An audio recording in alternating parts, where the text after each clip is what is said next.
bonsoir Paris, bonsoir Abidjan, bonsoir Douala Yaoundé, Bamako, Cotonou, Ouaga, Kinshasa, Brazza.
Je vous lis, je vous embrasse. Silence, ça bosse.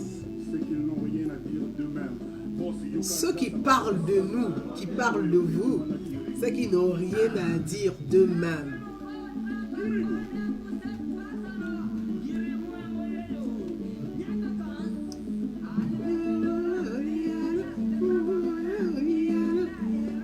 Merci pour ceux qui ont commencé à partager.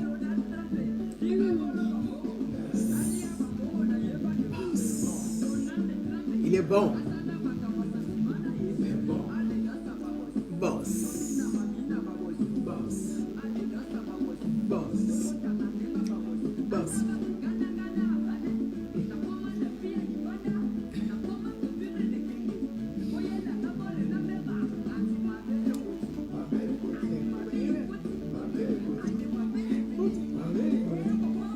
Partagez, hein.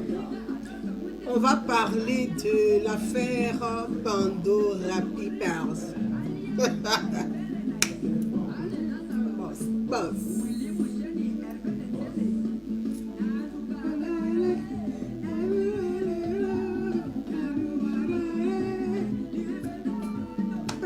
Mariam Koulibaly,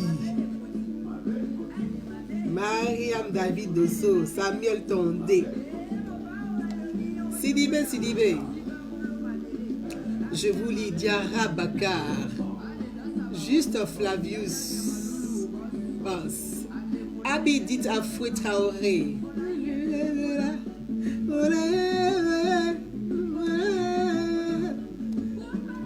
je vous embrasse, on va commencer rapidement. On va se parler, ben, vrai, franc. Laurie Gloï, Zakaria Diakité. Voilà, voilà, voilà, voilà, voilà. Je vous embrasse et je vous dis on commence. On commence. Boss. Boss. Boss. Est-ce que vous savez que la Côte d'Ivoire bosse? La Côte d'Ivoire bosse, la Côte d'Ivoire travaille. Le pays bosse, le Gotha est complet. Bonsoir à tout le monde, bonsoir à tous. Nous sommes mercredi 6 octobre 2021. Vous êtes Naomi depuis Paris. Je voudrais aborder avec vous cette actualité, cette actualité de Pandora. Oui, merci, merci, merci, merci. Cette histoire de Pandora, on va l'aborder ensemble très rapidement et je voulais parler de ce sujet avec vous et faire le tour d'actualité à la fin de notre entretien direct live. Silla Moser, je te salue, je te salue, merci. Toujours au front, oui, merci. Salif Sangaré, Clovis Comté, je vous salue tous, je vous embrasse. Mathias Béranger, merci pour tous ceux qui vont nous prendre en chemin. J'embrasse tout le monde et je vous salue depuis Paris. Je vous embrasse très très fort. Je voudrais qu'on aborde dans cette actualité qui fait le tour avec un certain nombre de journalistes français. Donc moi je pense que c'est plus des journalistes français qui sont à la base de cette actualité. Il faut appeler les choses par leur nom. Il faut nommer les choses. C'est des journalistes français qui sont à la base de cette actualité. Et donc, je voulais aborder l'histoire des Pandora Papers avec vous, où le nom de certaines personnalités, donc sur les 53 pays d'Afrique, 47 pays sont cités, donc 47 personnalités, enfin 47 pays, on va dire 47 pays, sur les 53 pays d'Afrique, parce que l'Afrique, on a 53 pays. Et dans les 53 pays d'Afrique, il y a 47 pays qui sont cités. Donc, c'est toute l'Afrique presque qui est citée. On va dire c'est l'Afrique qui est citée dans cette histoire de Pandora Papers. Et je voulais venir sur l'actualité parce qu'il y a beaucoup de démagogie, il y a beaucoup de propagande et comprendre même vraiment, vous expliquer un peu l'orientation de ces journalistes. Donc, il y a une orientation dogmatique de ces journalistes qui sont des journalistes, certains sont des journalistes professionnels, en tout cas pour la France, ce sont des journalistes professionnels qui travaillent dans plusieurs journaux, mais pour le coup, ce sont des journalistes engagés. Donc, ce sont des journalistes français engagés qui sont très proches de l'extrême gauche, des journalistes engagés qui sont très proches de l'extrême gauche, qui ont pour cette habitude à chaque élection, proche des élections en France, essaient de sortir d'après eux une enquête comme ça, des enquêtes dites d'investigation. Donc on connaît bien les pratiques quand même des Élise Lucet de France 2, parce qu'il y a beaucoup de ses collaborateurs qui sont des journalistes qui ont sorti ce rapport, d'après eux, leur rapport d'enquête d'investigation sur les paradis fiscaux. Très bien. Avant de commencer, j'ai pas mis les photos directement, je n'ai pas enregistré directement les photos, mais je veux vraiment présenter ces photos. Donc, c'est-à-dire que ces photos, quelques images, voilà quelques images de ces journalistes. Ici, vous avez un journaliste. Donc, ici, vous avez un journaliste. J'ai travaillé un peu sur le sujet. Vous avez ce journaliste dont je vous montre, qui s'appelle Bruno Thomas, qui est un journaliste. Bruno Thomas est un journaliste en France, très proche de la gauche française, donc très proche de la gauche de la gauche, donc on va dire la gauche un peu mélenchoniste, la gauche un peu radicale, hein, c'est la gauche un peu France insoumise, qui travaille aussi, Bruno Thomas, donc qui travaille, qui est journaliste au journal Le Monde. Donc en France, on sait, plus ou moins en France, quand on parle du journal Le Monde, on sait que c'est un journal de gauche. Voilà, donc pour ceux qui ne savent pas du côté de l'Afrique, quand on dit journal Le Monde, on sait que c'est un journal de gauche, qui est proche de la gauche française. Donc c'est le journal Le Monde, Bruno Thomas. Ensuite, on va continuer comme ça et au fur et à mesure qu'on va finir de présenter quelques images et puis on va s'entretenir, on va continuer notre entretien ensemble. Ici, vous avez ce journaliste, pour ceux qui le connaissent, Fabrice Arfi, pour ceux qui le connaissent, Fabrice Arfi, qui est un journaliste de Mediapart, pour ceux qui connaissent Mediapart, donc pour ceux qui vivent en France, qui connaissent Mediapart, tout le monde sait qui est Mediapart en France, qui est un journal de l'extrême gauche, qui est très proche de l'idéologie de l'extrême gauche. Donc, c'est Mediapart, hein, c'est le journal, le numéro 2 hein, de Mediapart, je crois, si je ne me trompe pas. Ensuite, oui, parce que c'est ça, oui, France est journaliste d'investigation chez Mediapart. Donc, c'est écrit, c'est pas moi, je ne l'ai pas inventé, c'est écrit, j'ai fait des récits écrits. Il est journaliste de Mediapart. Comme chroniqueur sur des affaires judiciaires, voilà, de Mediapart. Il travaille souvent aussi avec Élise Lucet, qui fait Cache Investigation sur France 2, pour ceux qui vivent en France. Ensuite, on a Édouard Perrin.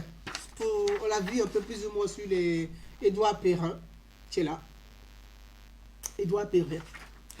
Édouard Perrin, qui est un journaliste, reporter, journaliste, producteur, première ligne. Auparavant, il travaillait avec Français, chaîne de télévision publique France 2, donc il travaille chez France 2.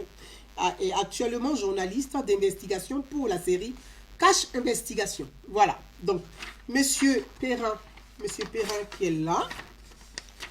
Monsieur Perrin qui est là, si vous le voyez bien, Monsieur Perrin qui est là. Il est journaliste chez Cash Investigation avec Élise Lucet de France 2 en France.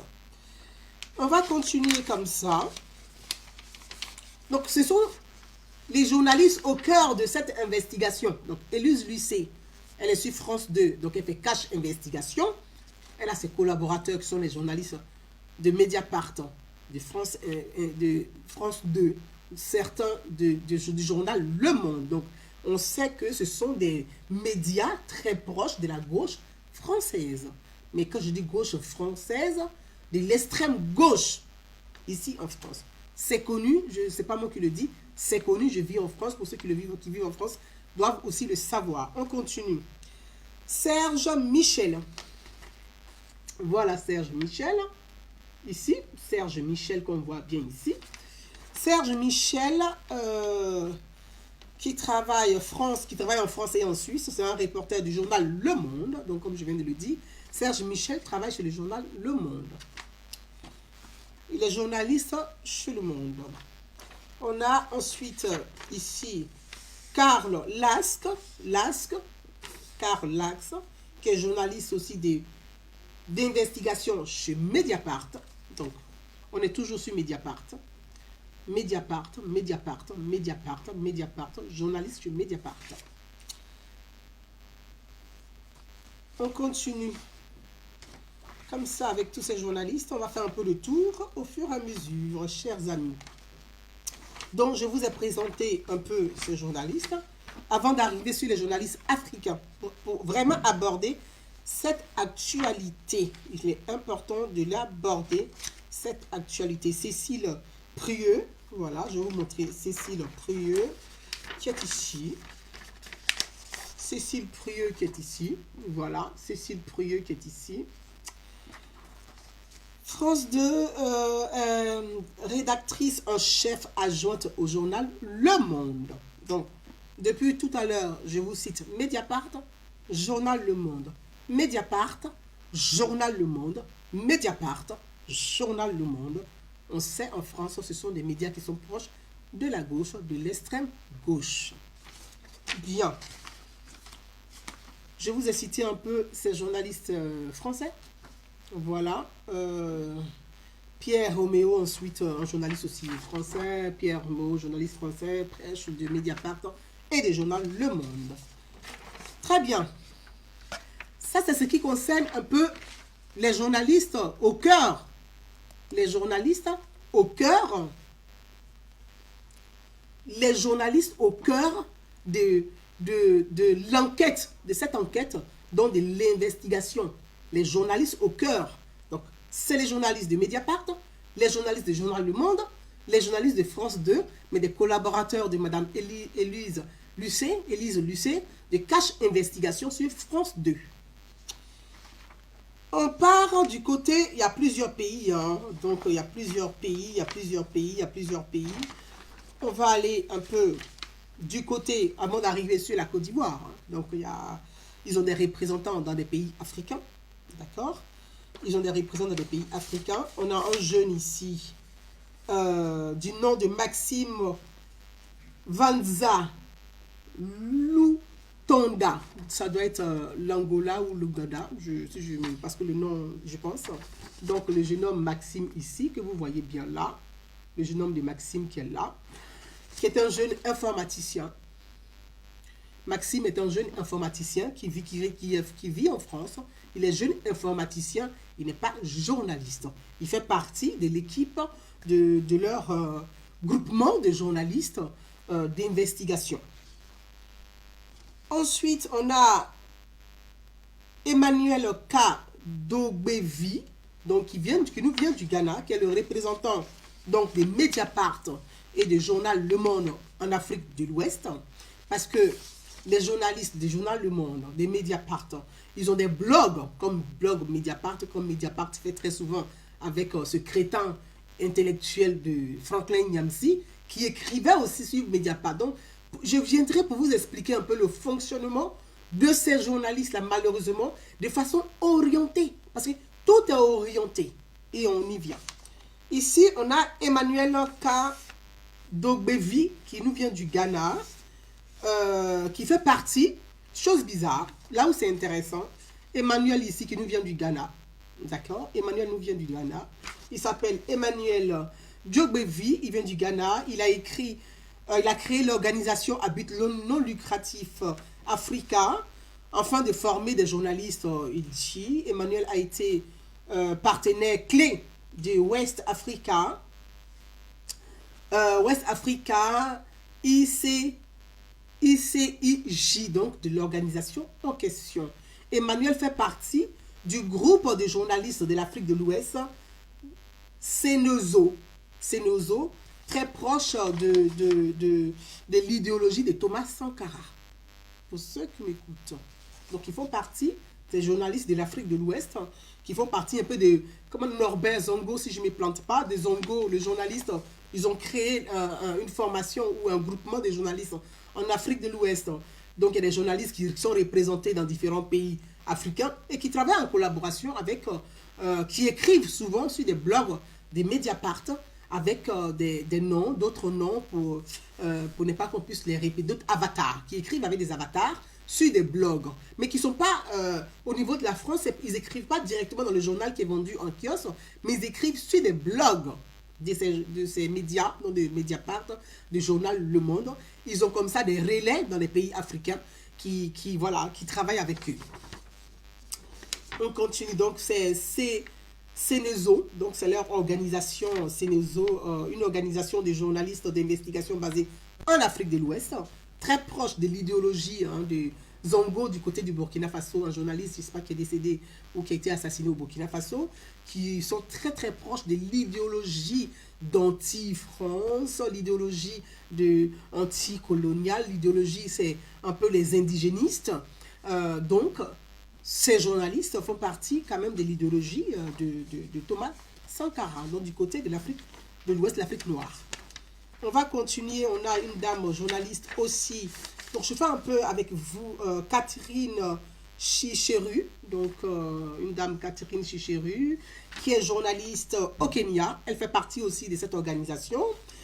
On continue avec Arthur Okwemba, donc il est du Kenya. Le Kenya a 3 journalistes dans leur organisation. Le Kenya aussi, 3 journalistes dans leur et monsieur Dambélé David, qui est un journaliste du côté du Mali.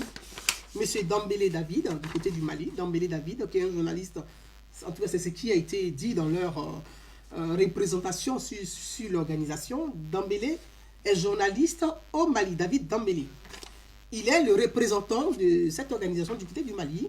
Il travaille aussi avec les représentants des journaux Le Monde. S'agissant de David Dambélé. Et on continue ici.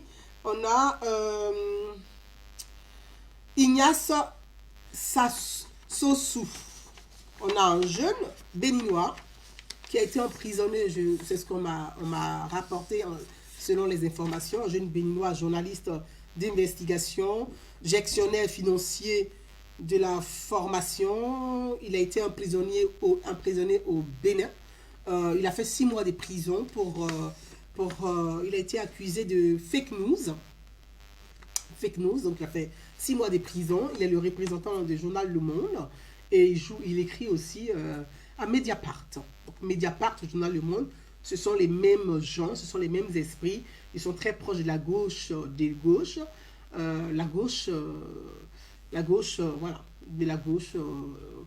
un peu de l'extrême gauche, on peut dire les choses, c'est un peu comme des communistes, voilà, un peu des communistes, très proches même des communistes. Donc il s'appelle Ignace Sossou.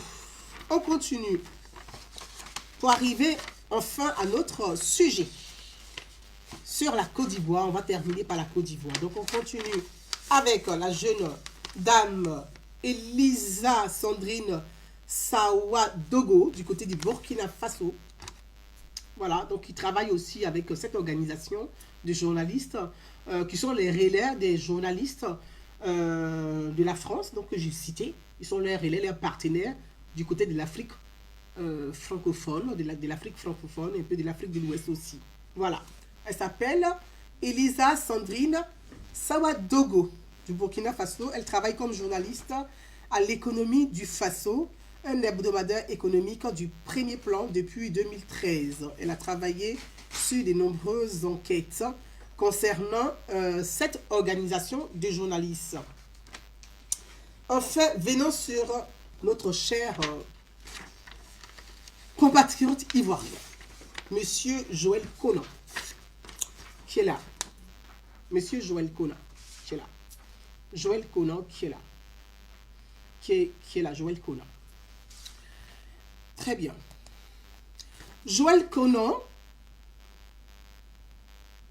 en Côte d'Ivoire, dit il est le rédacteur en chef du média d'investigation qu'on appelle l'éléphant déchaîné. Donc Joël Conan serait, parce que je ne peux pas vous confirmer, hein, donc j'essaie de...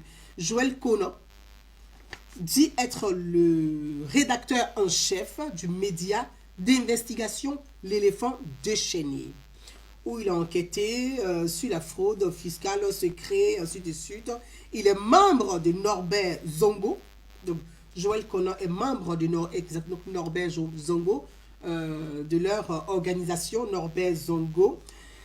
Fort investigation, journaliste, Afrique de l'Ouest, donc on appelle ça Cenozo. Donc, c'est les journalistes, membres de la fondation des journalistes, Norbert Zongo, un journaliste burkinabé, paix à son âme, qui a été assassiné du côté de Burkina Faso.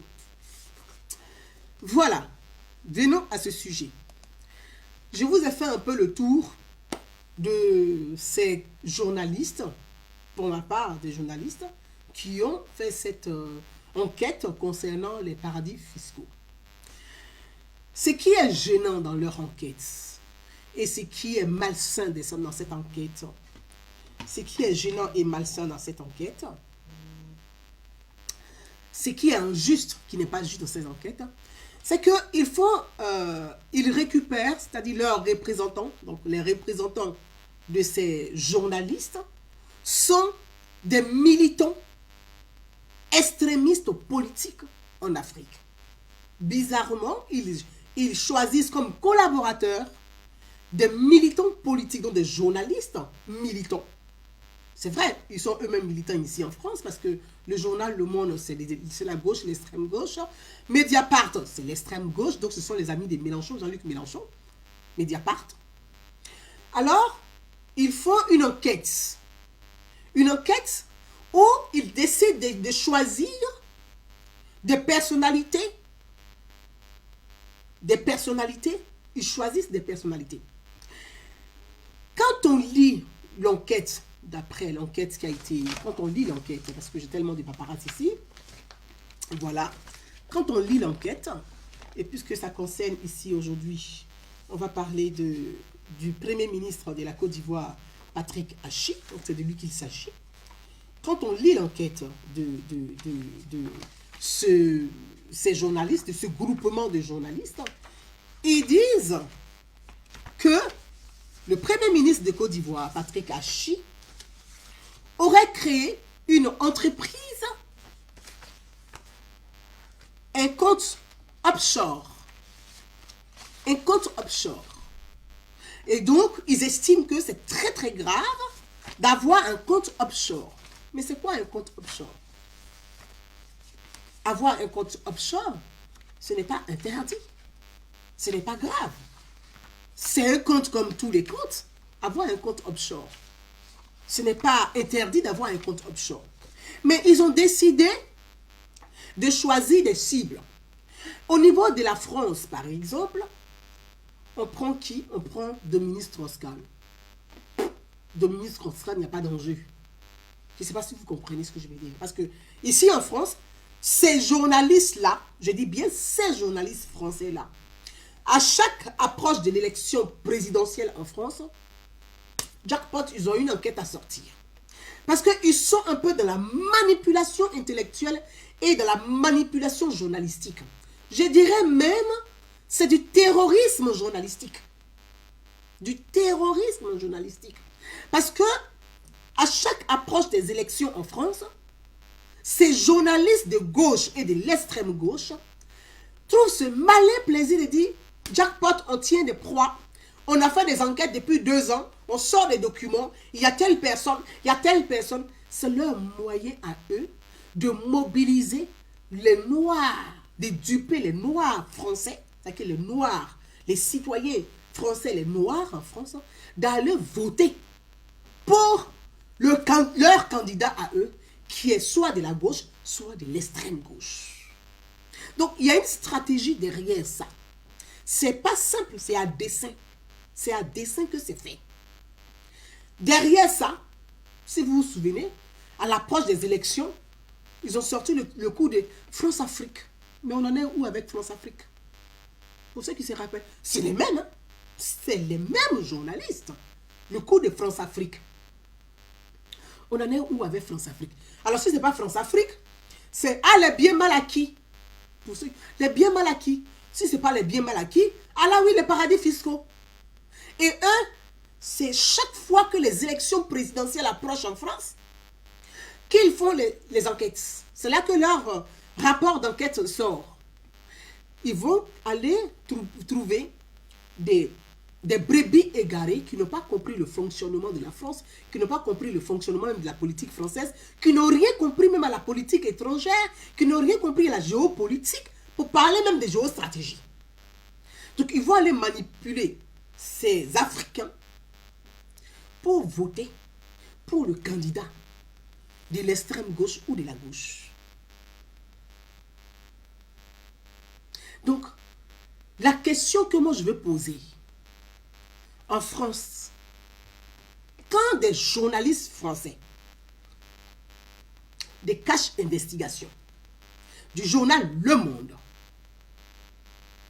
de Mediapart, mènent des enquêtes, si ils sont justes et vrais dans leurs enquêtes, si ce n'est pas de façon orientée à des fins politiciennes, ils auraient commencé par Jean-Luc Mélenchon lui-même.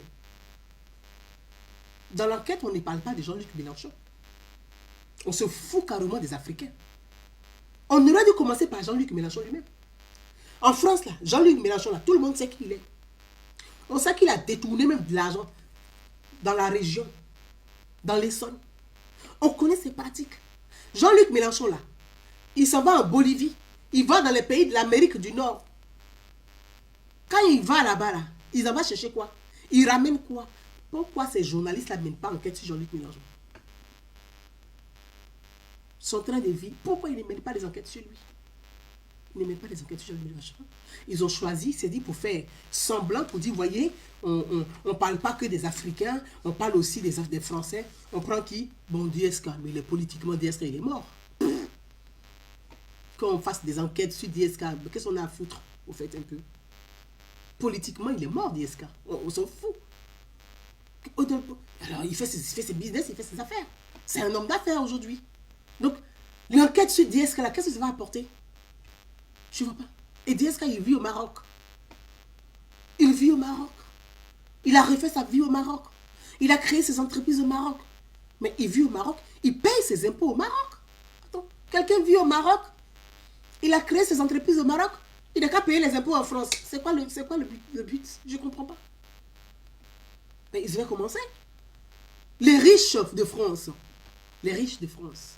On a Bernard Arnault, qui est un homme immensement riche. Pourquoi ces journalistes-là, ils n'ont pas les 2 années d'enquête là? Ils n'ont pas fait enquête sur Bernard Arnault. Ce serait juste.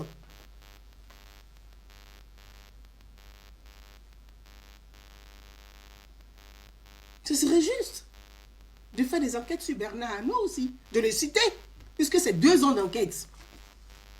Ce serait juste aussi de faire des enquêtes sur Bolloré. Ce serait aussi juste de faire des enquêtes sur Bolloré. Mais puisqu'on en est là, puisqu'on va aller, ce serait aussi juste de faire des enquêtes sur Bouygues. Mais pourquoi ils n'ont pas fait tout ça? En France, le seul qu'on a choisi, c'est DSK. Parce qu'ils savent que tout le monde s'en fout, au fait. Donc on dit, on prend DSK pour ne pas choquer les Africains, pour dire que, vous voyez, nous aussi, on enquête sur les gens, les Français aussi. Mais il faut arrêter ce cinéma. C'est à à des Africains non éclairés on peut manipuler, on peut raconter des choses pareilles. Je passe le côté de la France. Pourquoi je prie les exemples? Parce que ce sont des riches. Hein. Vous n'allez pas me dire que les riches, ils sont sains, ils sont propres. Hein. C'est des multimilliardaires. Hein. Donc, on sait en France. Hein. Donc, s'ils devaient commencer leur enquête là, qui commence déjà même en Suisse. La Suisse est à 2 pas de la France. Hein. On va voir qui a des comptes là-bas. Ça, on dit qu'on fait journaliste d'investigation. La Suisse est à 2 pas. La Suisse, c'est un pays. C'est paradis. Ils auraient dû commencer en Suisse. Aller faire des recherches en Suisse. En Suisse, là, on sait qui a des comptes là-bas. Bon, on va aller où même? Juste à côté ici, au Luxembourg. À 2 pas de Metz. Mais pourquoi ils ne sont pas allés au Luxembourg pour mener des enquêtes pour savoir qui a des comptes au Luxembourg? Qui sont les Français qui ont des comptes? Les riches Français qui ont des comptes au Luxembourg? Puisqu'on est en train de faire enquête sur le paradis fiscal. On n'a qu'à respecter un peu les Africains. On n'est plus au CPN, on n'est plus en 1940, ni en 1942. Sincèrement, il faut arrêter 2 minutes. On peut s'arrêter 2 minutes et réfléchir ensemble. C'est ce que je demande à mes frères africains. C'est pour ça que je parlais de ces journalistes-là. Ce n'est pas tous les journalistes. Est-ce que vous avez les journalistes de Figaro dedans? Ils ne sont pas dans les barabara comme ça. C'est les gens de gauche qui aiment les bêtises comme ça. On laisse ce côté-là. Et puis, ils choisissent qui? Comme relais sur le continent africain, on va aller choisir des journalistes militants. Conan, là, Noël Conan ou Jules Conan. Un journaliste qui est de l'éléphant déchaîné. C'est le groupe des comment il s'appelle là, des Sylvain Conan et autres là. C'est le groupe des Sylvain Conan et autres là. Voilà. C'est le genre de journalistes là. Les journaleux. C'est-à-dire, ce sont des vrais journalistes ici en France parce qu'ils ont des médias et tout. Mais ceux-là, ils prennent des journaleux en Afrique comme relais. Des journaleux. C'est des journaleux qui prennent comme relais. Maintenant, notre frère à nous, qui est un compatriote ivoirien, du nom de Noël Conan, chose bizarre, Noël Conan dit qu'il est un journaliste d'investigation. Mais très bien, jeune frère. Qu'on soit journaliste d'investigation, c'est une très bonne chose. Mais quand on est militant de parti politique, qu'on est journaliste d'investigation, on nettoie d'abord de sa propre maison. Bizarrement, il n'a pas enquêté sur les comptes d'Henri Konan Bédié qui sont en Suisse. En Suisse, les comptes l'argent d'Henri Konan Bédié qui est en Suisse là. C'est pourquoi? Pourquoi M. Noël Conan n'a pas enquêté dessus, sur les comptes? Parce qu'au PDCI RDA, il y a des... Là, on peut en citer. Hein. On peut en citer. Ah oui, on peut en citer. Et c'est pas à moi de citer. On le sait. Il y a des industriels en Côte d'Ivoire qui sont aussi au PDCI RDA. Il aurait dû enquêter aussi sur tous ces industriels qui sont au PDCI RDA. Ah bah oui. Parce que vous pensez quoi? Quand on est industriel là, vous pensez que c'est votre compte... comment on appelle le compte là? COPEC. C'est à la COPEC qu'on fait les transactions bancaires. C'est pas la COPEC hein, à Abidjan hein, ou à Bombouanou ou à Daoukro. C'est pas la COPEC de Daoukro qu'on fait les transactions. On a des comptes ailleurs. Ben oui. C'est les comptes offshore. Voilà. On a des comptes ailleurs. On a des comptes ailleurs. Donc, avoir un compte offshore, c'est pas un crime. C'est pas un délit.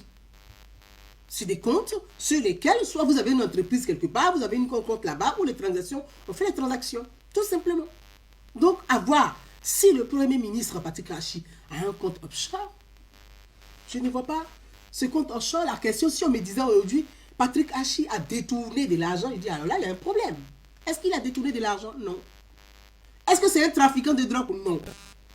Est-ce que c'est un trafiquant d'armes? Non. Est-ce que c'est de l'argent illicite, comme on dit illicite? L'argent de la prostitution? Non. Si il y a un compte offshore sur lequel il y a de l'argent, c'est de l'argent propre. Voilà. Donc je ne vois pas le drame à cela de dire oui, pourquoi il a un compte à Barmas et puis il y a de l'argent dessus. Pourquoi moi je suis en France ici, je vis en France, mais j'ai un compte à Abidjan, il y a de l'argent dessus. Voilà.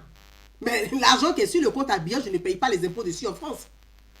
Donc, j'ai habillé paradis fiscal. Ah, on peut poser la question. Hein. Parce que nous tous ici en France, chacun d'entre nous, on a quelque chose au pays. Hein. On a quelque chose au pays. On vit en France ici, les maisons qu'on a au pays, on ne déclare pas ici en France, on ne paye pas des taxes dessus, puisqu'ils sont au pays. On a des comptes au pays. Donc, sincèrement, je suis quand même un peu étonné de l'enquête de ce jeune frère ivoirien du nom de Noël Conan qui dit qu'il a fait une enquête de 2 ans. Mais t'as pas fait grand-chose, garçon. Hein? Parce que 2 ans d'enquête, t'as pas fait grand-chose. T'as vraiment pas fait grand-chose du tout. Parce que t'as choisi qui? Ah bon, Patrick Hachi, il risque de déranger soit le candidat du PDCI. Alors qu'est-ce qu'on va faire? Dès maintenant, il faut le cibler. Parce qu'en fait, c'est juste orienter ce que vous avez fait là. C'est juste sale, c'est dégueulasse. En France, on appelle ça les boules puantes. Les boules puantes. C'est-à-dire qu'on n'est même pas en 2022, 2023, 2024. Vous commencez les boules puantes. C'est ce que vous avez fait là. C'est des boules puantes. Bon, il va déranger certainement. Il a le potentiel, il a la carrure. Donc, il commence à inquiéter. Il commence à faire peur. Donc, qu'est-ce qu'on va faire? Dès maintenant, il faut le cibler, il faut l'attaquer. Et comme ce sont des journaleux qui sont des représentants de ces médias, ils en profitent pour faire de la politique. Puis c'est ça que aussi ces journalistes aussi sont orientés politiquement. Donc ils font de la politique. Ils vont choisir dans chaque pays celui qui va déranger leur potentiel candidat. Donc on choisit Patrick Hachi. Mais on ne peut pas directement mettre Patrick Hachi dedans. Si on met directement Patrick Hachi tout seul dedans, ça ne va pas être bon. On va savoir que on est en train de préparer un sale coup. Donc on va dire quoi? On va mettre Tungara. Franchement. Que Tungara... excusez-moi quoi. Le pépère, franchement. Si vous mettez Tungara dans votre enquête, ben, il faut mettre un prix Colin aussi. Il faut mettre Jean-Louis Billon pendant qu'on y est. Et parler même de Soro Guillaume. Encore lui, il a de l'argent sale et très, très, très sale. Si ce jeune Noël Conan était intellectuel, était suffisamment journaliste, s'il avait l'éthique, parce qu'il parle d'éthique, c'est l'hôpital qui se fout de la charité. Hein.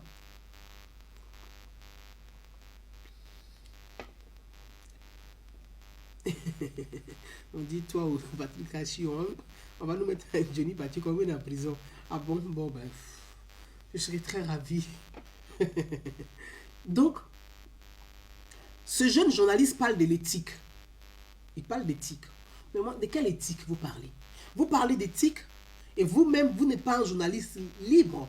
Vous êtes un journaliste emprisonné. Intellectuellement parlant, vous êtes en prison. Politiquement parlant, vous êtes en prison. Vous êtes un journaliste enchaîné. Oui, vous êtes un journaliste enchaîné.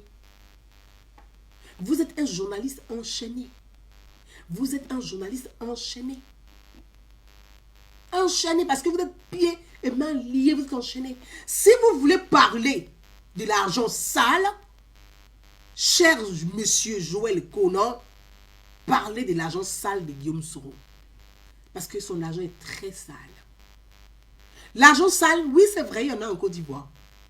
En Côte d'Ivoire, malheureusement, comme en Afrique de l'Ouest, il y a la drogue qui circule là-bas. Ça, c'est de l'argent sale. Ce sont des enquêtes que vous devez mener. Quand on te dit journaliste intellectuel, libre, indépendant, menez ces vraies enquêtes-là. Parce que vous allez rendre service non seulement à la nation, à la République et à la sous-région, à l'Afrique de l'Ouest. Il y a l'argent sale qui circule en Afrique de l'Ouest. Allez-y enquêter sur le financement des terroristes. Ça, ce sont des enquêtes. C'est ce que le monde a besoin aujourd'hui. On est face à une guerre. On se bat contre des gens invisibles, qui sont des terroristes, qui sont financés par qui? Mais allez-y mener des enquêtes sur ça. Voilà les défis qu'on doit relever. Voilà. Voilà les défis qu'on doit relever. Mais vous laissez tout ça là, vous balayez tout ça de la main. Ce n'est pas important pour vous.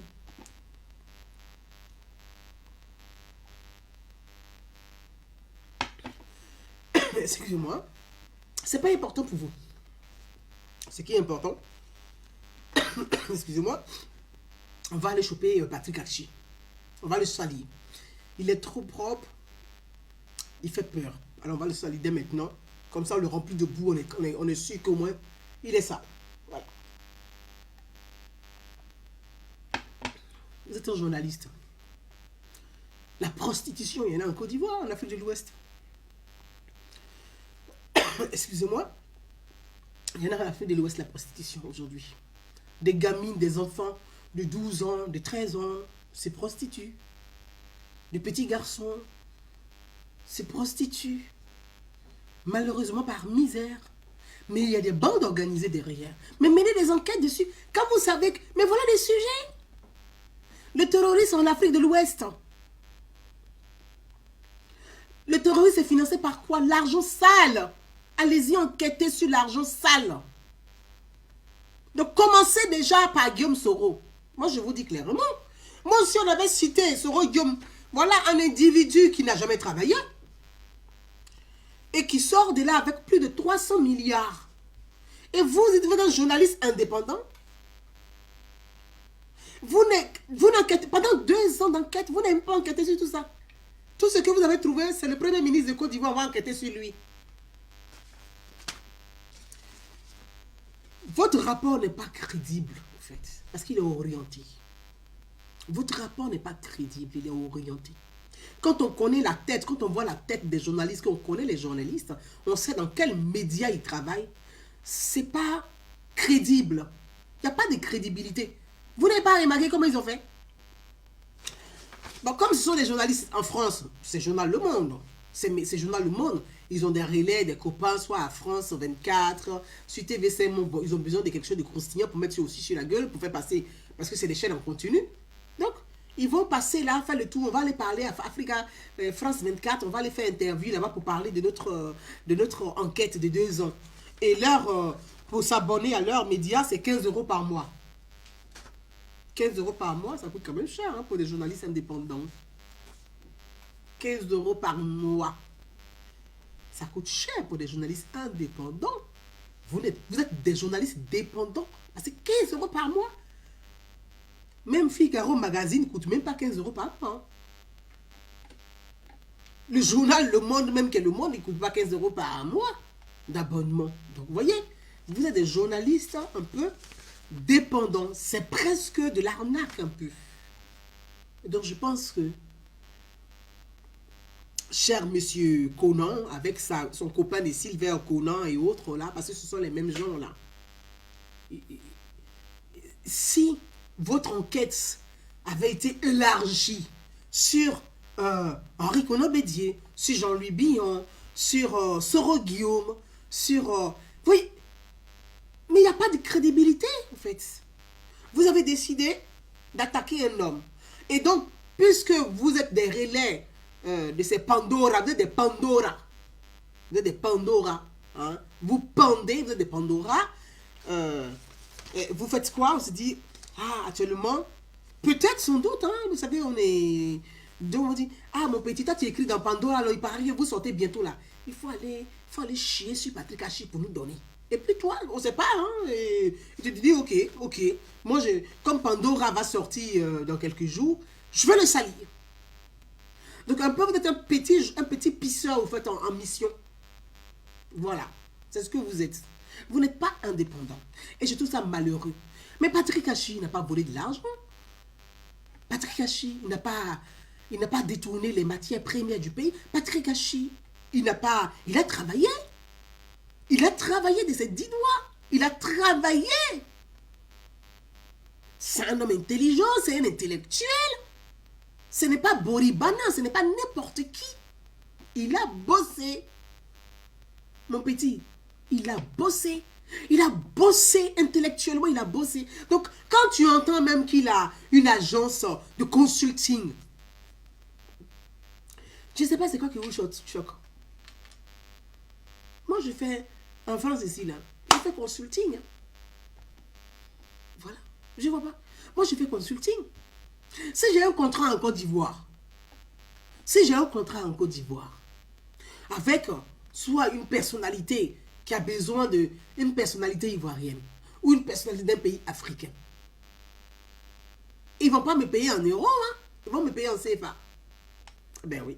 Ils vont me payer en CFA. Mais pour prendre l'avion, je vais pas, si je donne ma facture, un exemple que je donne simplement, je dis, bon, ma facture pour tel nombre de missions, ou bien pour, elle est de 30 millions, un exemple. Vous pensez que je vais traverser l'aéroport du Burkina Faso ou du Mali ou de la Guinée ou de la Côte d'Ivoire avec 30 millions de francs CFA? Non, je ne peux pas traverser avec 30 millions de francs CFA. Je ne rentre même pas en France avec ça. Donc, qu'est-ce que je vais faire? Je vais ouvrir un compte sur lequel la transaction va se faire. Donc, ce compte-là peut s'appeler compte offshore. Ça ne veut pas dire que voilà, j'ouvre un compte. Maintenant, si j'ouvre le compte en Côte d'Ivoire, les frais, je paye ça en Côte d'Ivoire. Ou bien au Burkina, je paye ça au Burkina. Voilà. Si l'argent était l'argent sale, en ce moment-là, on se dit, oui, c'est de l'argent sale. Mais il a travaillé, le monsieur.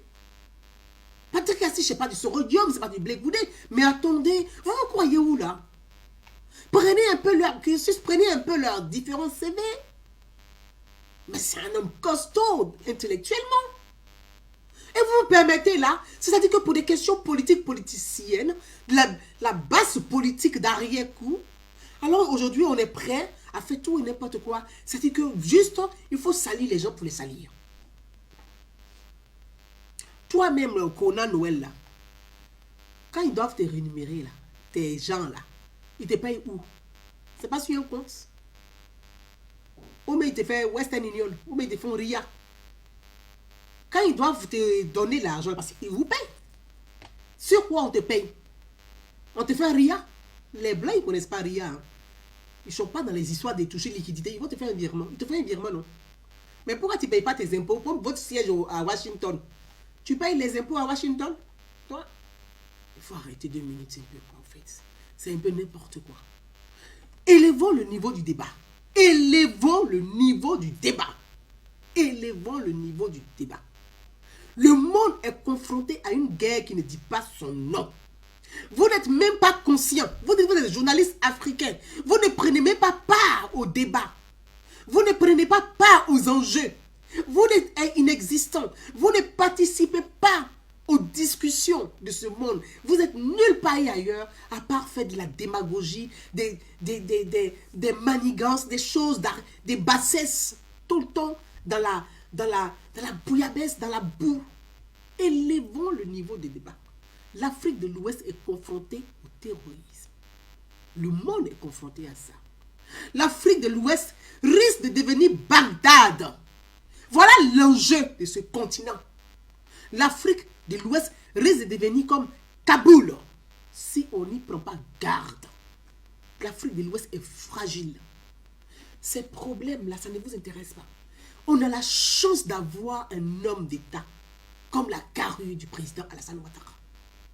On a la chance d'avoir le président Alassane Ouattara comme président de la République.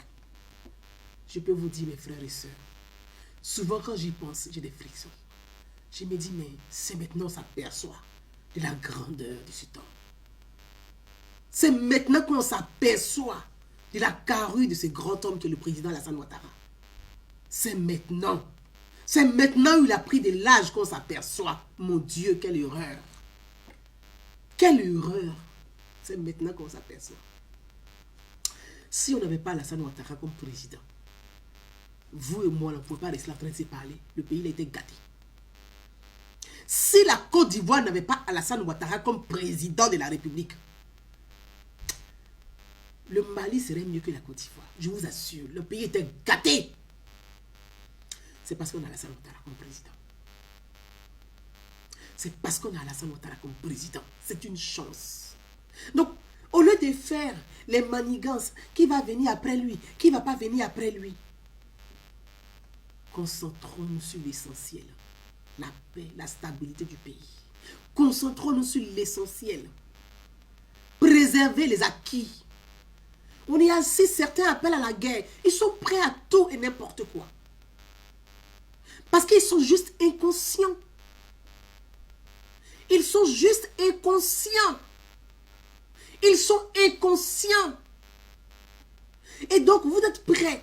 Ces pseudo-journalistes, ces journaleux, vous êtes prêts à faire tout et n'importe quoi pour foutre là, le bazar dans le pays. Jeune frère, Joël Conan, Tu peux faire mieux, mais pas ces bassesses. J'ai entendu, tu as dit que tu n'es pas soutenu par tes confrères journalistes. Mais c'est dommage, tu peux faire mieux. Tu n'as pas été crédible dans ton enquête. Comment tu veux qu'on puisse se croire à ce que tu as fait? Tu n'as pas été crédible. Et vous-même, toi, vous-même, vous dites, on va vous écouter. Vous dites, non, le Premier ministre Patrick Hachi, on n'a pas des certitudes sur son cas. Mais vous n'avez pas de certitudes sur le cas de quelqu'un et vous le balancez comme ça, dans la boue. Vous l'éclaboussez comme ça. Très sincèrement, vous pourrez être même poursuivi en justice pour ça. C'est dommage.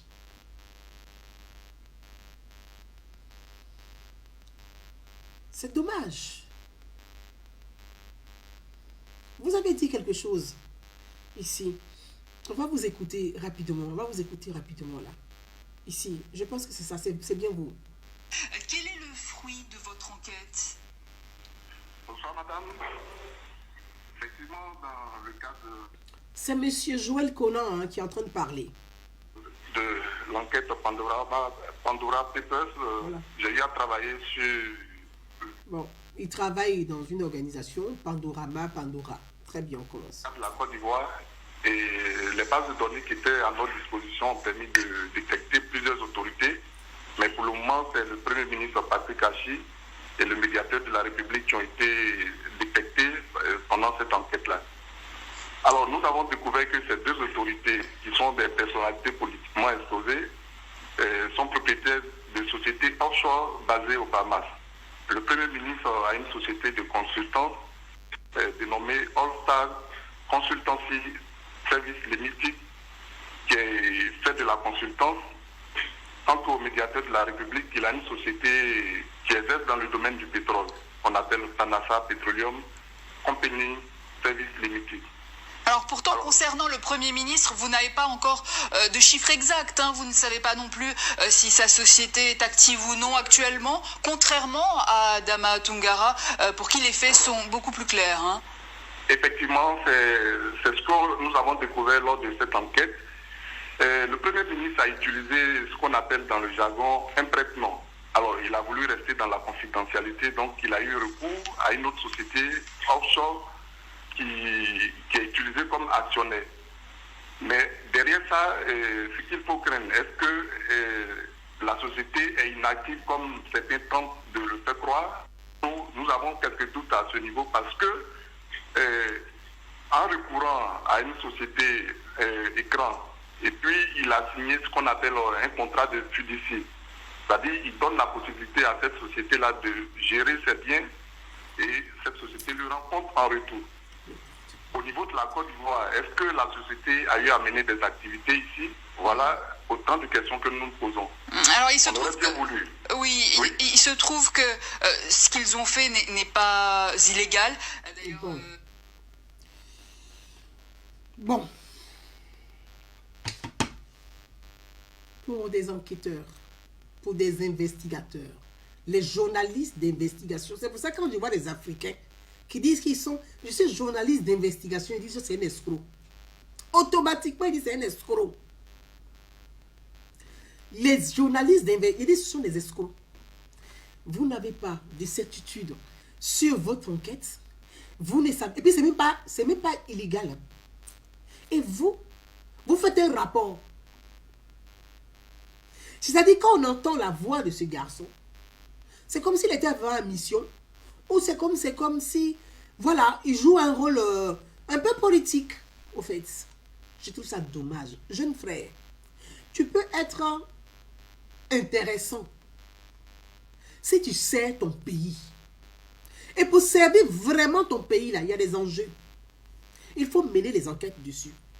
Qui finance les djihadistes? Moi, voilà ce que je te demande de faire. Qui finance les terroristes dans le Sahel? Si tu réussis à faire enquête ça là, nous-mêmes on va t'applaudir. Comme tu es journaliste d'investigation, Pandora Papers, il faut mener enquête sur qui finance les terroristes dans le Sahel. Et comment ces terroristes sont financés. Ça là, le monde entier là vous applaudit. Hein. Parce que nous tous on a envie de savoir.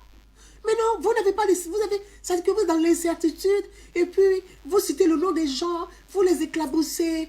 À quelle fin finalement? Franchement, c'est dommage, hein, Joël Ekona. C'est triste, hein, et c'est très méchant ce que vous avez fait. Mais enfin, vous pensez faire du mal à un homme, mais je pense que vous avez échoué, tout simplement. Vous avez vraiment échoué, parce que les Ivoiriens ne montent pas à cette mission-là. Les Ivoiriens ne montent pas à ça.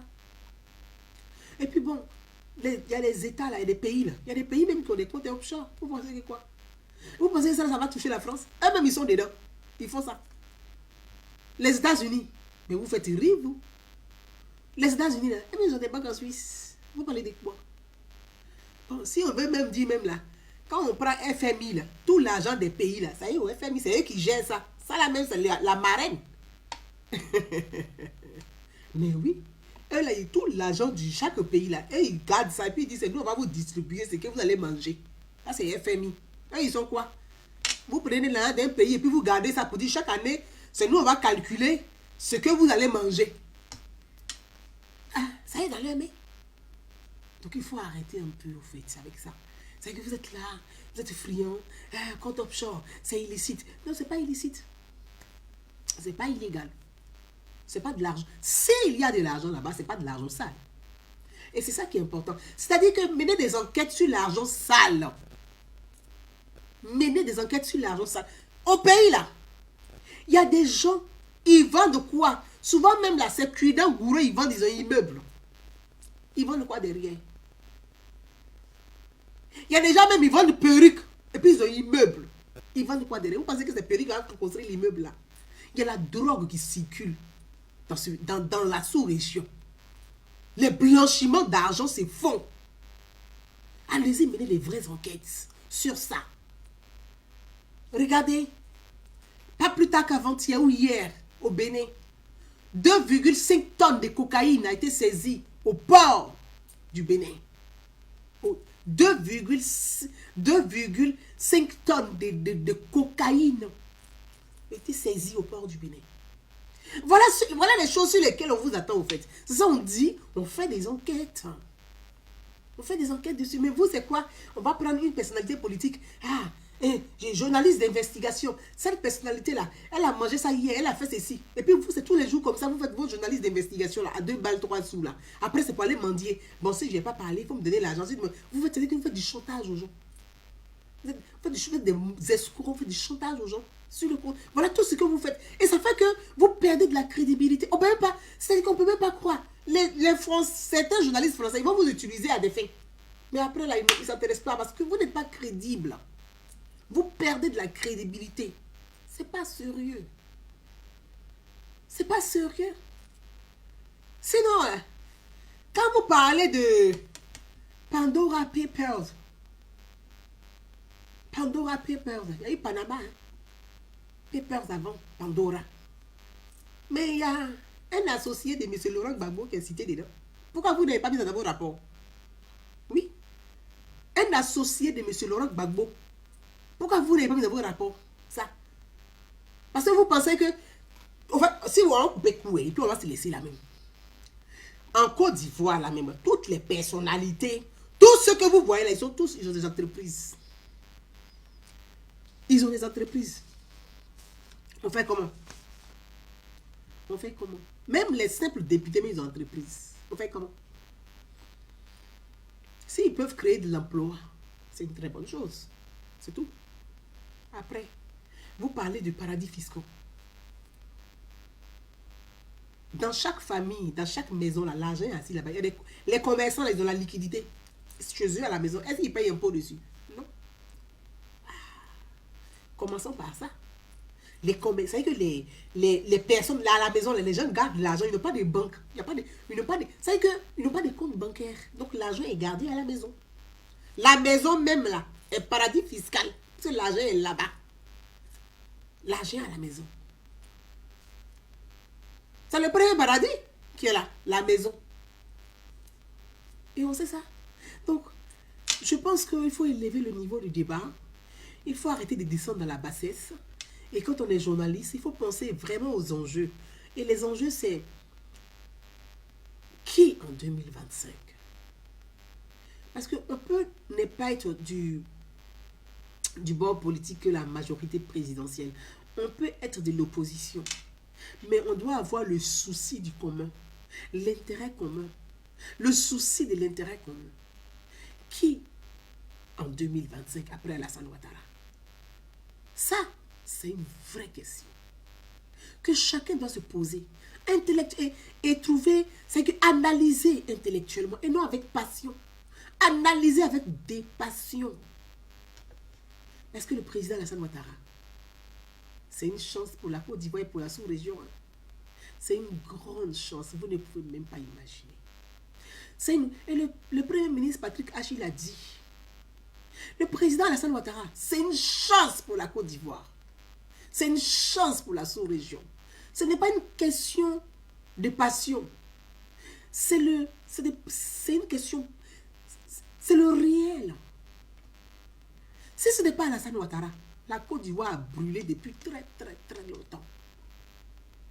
Si ce n'était pas Alassane Ouattara, la Côte d'Ivoire là, ça n'allait plus exister. Parce que les Ivoiriens n'ont pas encore vu la guerre au fait. Et ils pensent que les trucs de 2099, 2000, 2002, 2004, les guerres... non, hein, les Ivoiriens n'ont même pas encore vu la guerre. Ça, c'est l'entrée. Vous n'avez pas encore mangé le plat. Le plat des guerres que vous cherchez là, vous n'avez pas encore mangé. Les Ivoiriens ne savent pas ce que c'est que la guerre. Si on ne prête pas garde, si on ne préserve pas notre pays, si c'est pour des questions de positionnement politique qu'on est prêt à brûler la Côte d'Ivoire, je vous assure que personne ne sortira gagnant. Personne ne sortira gagnant. Personne ne sortira gagnant. Regardez le Rwanda, 1 million de morts. Qui est sorti gagnant dedans? Ça a commencé au Rwanda. Qui est sorti gagnant dedans? 1 million de morts. C'est-à-dire que les gens sont assis et puis ils appellent à la guerre. Ils n'ont pas la chair de poule. Si ce n'est pas eux là, le pays doit brûler. Les gens doivent mourir. Ah, les Ivoiriens. Ressaisissons-nous ensemble. Hein. Pour le cas, c'est ressaisir. Mettons le pays, l'intérêt commun au cœur de notre discussion et de notre débat. Notre pays là, on ne doit même pas incendier le pays. On ne doit même pas incendier ce pays là. Je vous dis, la chance de la Côte d'Ivoire, c'est Alassane Ouattara. C'est Alassane Ouattara. Parce que les gens sont là, d'autres ont déjà leur bois d'allumettes, ont leur pétrole pour mettre le feu. C'est Alassane Ouattara. Donc on s'assoit là, oublions notre guerre politique et puis prions ensemble que Dieu lui accorde longue vie. Pour que tout ce qu'il a entrepris, tout ce qu'il a fait là, il puisse tout mettre bien solidement avant de laisser. Sinon on va mettre le feu au pays là pour rien. Et personne ne sortira gagnant. Personne ne sortira gagnant, je vous dis. Personne. Faut même pas les gens vont imaginer qu'ils vont gagner s'ils mettent la guerre à ce pays-là. Personne ne sortira vainqueur. Tout le monde va périr. Donc évitons. On a goûté entrée de la guerre. Le plat là, faut pas on va manger. On n'a qu'à éviter ça. Et menons le vrai débat. Que les gens aient des ambitions politiques, qu'ils ont envie des positionnements politiques. Mais on n'a pas besoin de... Non, venez, déclarez-vous avec des vrais projets, des vrais programmes. Et on mène un vrai débat, un débat intellectuel. Pour ceux qui n'ont pas compris, on fait de la pédagogie pour expliquer la capacité de chacun. Mais c'est quoi ça là? Les trucs de barbouzes. Il faut éviter ça.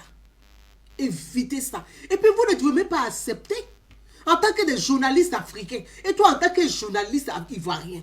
Comment tu peux accepter qu'on puisse éclabousser même ton premier ministre? Tu penses qu'on t'a respecté toi-même?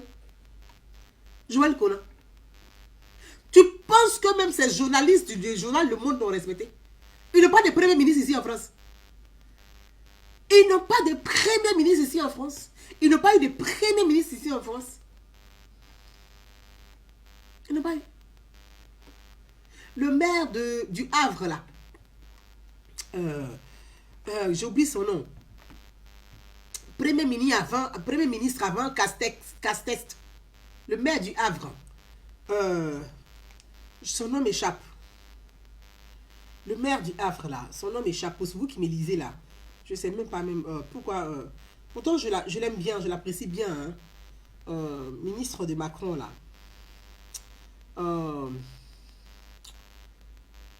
Son nom m'échappe. C'est quand même maire du Havre. Le maire qui est parti, là, avant que... Oh, je me rappelle plus. Mais ça, c'est quand même... C'est dingue. Édouard Philippe. Merci, mon fils. Édouard Philippe. Édouard Philippe, il a travaillé en Afrique de l'Ouest, il a travaillé pour Arriva. Vous avez compris? Il a travaillé pour Arriva. Vous l'arrêtez un peu, vous les journalistes africains là. Vous êtes tellement complexés, perdus et paumés. Vous n'apprenez rien. Merci. Merci, Bazoumana. Merci, Édouard Philippe. Muchacho, merci, Édouard Philippe. Hein? Vous êtes tellement paumés. Vous n'apprenez rien. Apprenez, c'est que apprenez la politique intérieure de la France. Il faut apprendre ça. Il faut maîtriser. C'est que quand tu veux collaborer avec ton partenaire, il faut le connaître aussi, au fait. Il faut connaître ton partenaire. Si tu ne le connais pas, là, tu ne peux pas le comprendre. Et tu ne peux rien savoir de lui. Vous voulez collaborer avec des journalistes français, mais vous-même, vous ne vous intéressez pas à la politique française. La politique française, là, il y a la politique intérieure de la France et puis il y a la politique extérieure. Toi, Joël Conan, est-ce que votre groupe de journalistes des Herbos, là, vous pouvez faire un documentaire sur des personnalités françaises qui sont en fonction. Est-ce que vous êtes capable de faire ça? Joël Conan. Je m'adresse à toi en tant qu'une soeur. Joël Conan.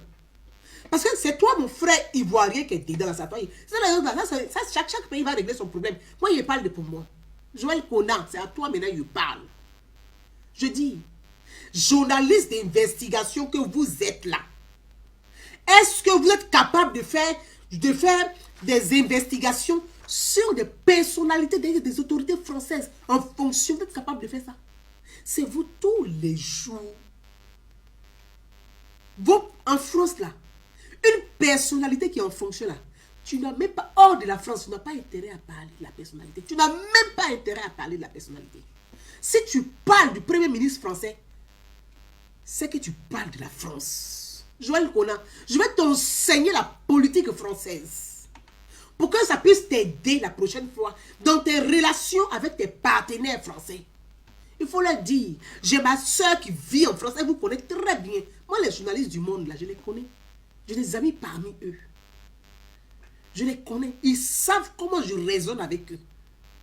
Chers frères, il faut dire à tes partenaires, à tes associés ou à tes alliés, ou je ne sais pas comment on peut les appeler.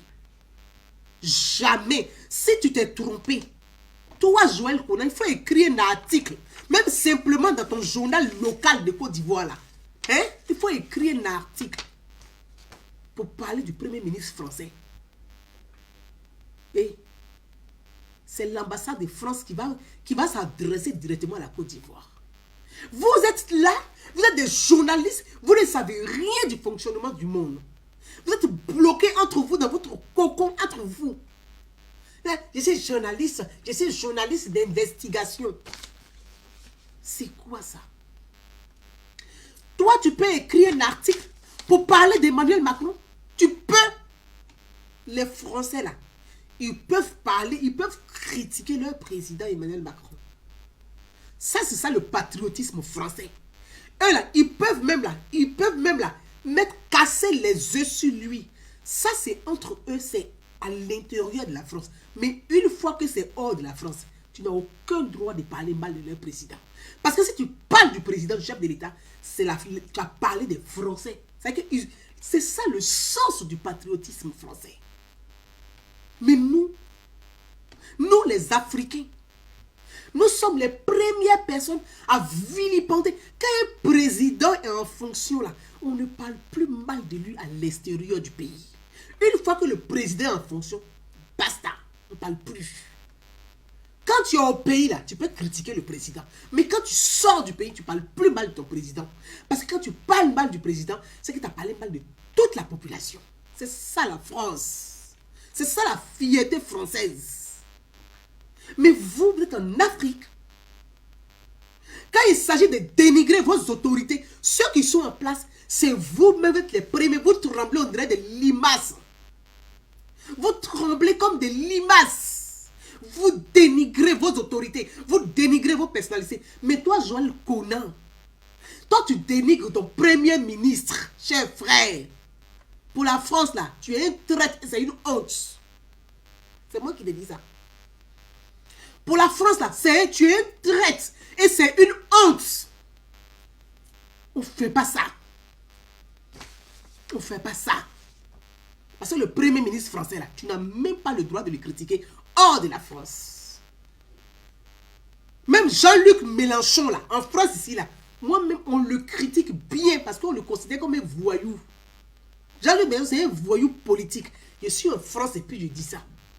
Mais une fois que je sors de la France, que je suis en Côte d'Ivoire, que j'ai fait vidéo pour te dire ce que j'ai dit, pour dire que Jean-Luc Mélenchon est voyou politique, j'ai affaire à la France. Parce que je suis sorti de la France. Vous n'avez pas compris ça. Vous les Africains, vous n'avez pas compris ça. Et puis vous vous dénigrez comme ça. Comment vous voulez qu'on vous respecte? Comment vous voulez qu'on vous considère?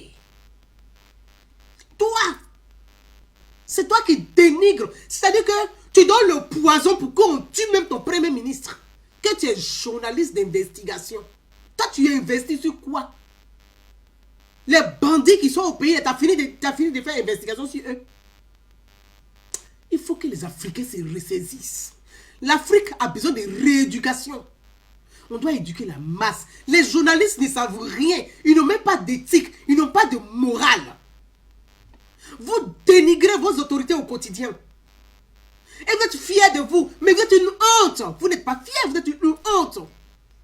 Vu de l'extérieur, vous êtes une honte. Vous êtes des petits gens. C'est comme ça qu'on vous considère. Ils vont rire avec vous. Quand ils sont assis là, ils vous considèrent comme des petits gens, des petits hommes, des sous-hommes. Parce que vous-même là, vous ne faites pas votre propre fierté. Quand toi tu regardes Patrick Hachi comme ça, toi Joël Conan, tu regardes Patrick Hachi. Moi je suis en France. Joël Conan, il est mieux même. Si Emmanuel Macron avait premier ministre comme Patrick Hachi là, il allait être heureux. T'as compris? Il allait être heureux. Et celui qui est là actuellement là, il n'est même pas mieux que Hachi Patrick. C'est ce que vous ne savez pas. Il n'est même pas mieux que Hachi Patrick. Mais vous êtes assis en Afrique. Vous êtes assis en Afrique. C'est les bêtises qu'on a qui sont votre priorité. Quand il s'agit de dénigrer, vous êtes les premiers. Nous, on est sur les réseaux sociaux là, tous les jours. On insulte le président. Mais attendez, le président en exercice est le chef de l'État. Une fois que le président est élu là, tout le monde baisse la garde. On se met, on respecte l'état des droits. Comment vous voulez qu'on vous explique ça? Vous êtes en France ici, vous les premières personnes là. Oui, quand ils s'en vont voir Emmanuel Macron, tu les vois même souvent même dans les sommets là. Ils font honte comme ça. Ils font honte. Quand ils prennent la parole, oui, Paul Biya là, on ne comprend pas. Et puis il est comme ça, mais Paul Biya il est au Cameroun. Mince. C'est en France qu'il a venu poser son problème. Quand il dit, oui, et puis Alassane Ouattara, et puis on va faire ici. Et puis, mais tu es en France. Tu passes ton temps à insulter ton président. Tu penses que le président français même va vous considérer. Vous êtes des sous-hommes, vous êtes des petits gens. C'est comme ça qu'on nous considère. Parce que, intellectuellement parlant, on n'a pas compris le sens des institutions. On n'a pas compris la République.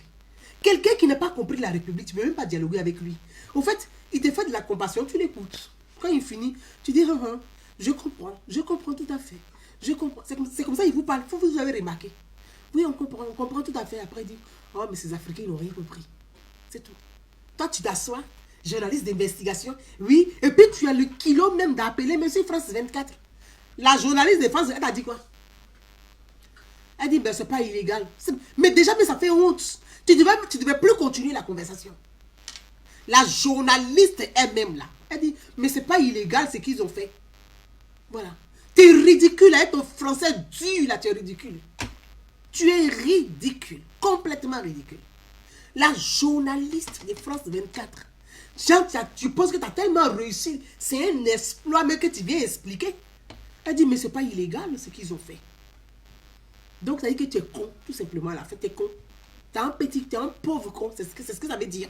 Moi je te dis, c'est ce qu'elle pense, mais elle n'a pas osé te dire sur le plateau télé, mais mon frère Joël Conan, tu es un pauvre con. Voilà.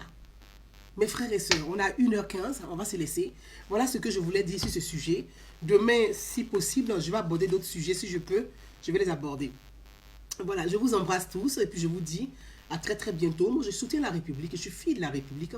J'apporte tout mon soutien au gouvernement ivoirien, j'apporte tout mon soutien au chef du gouvernement, j'apporte tout mon soutien au président Alassane Ouattara et que je pense que les Ivoiriens prenons conscience pendant qu'il est temps. Félix Houphouët-Boigny a dit, le vrai bonheur, on l'apprécie lorsqu'on l'a perdu. Pendant qu'il est temps, apprécions le vrai bonheur. Alassane Ouattara est un bonheur, est une chance pour la Côte d'Ivoire. Merci et très bonne soirée à tous.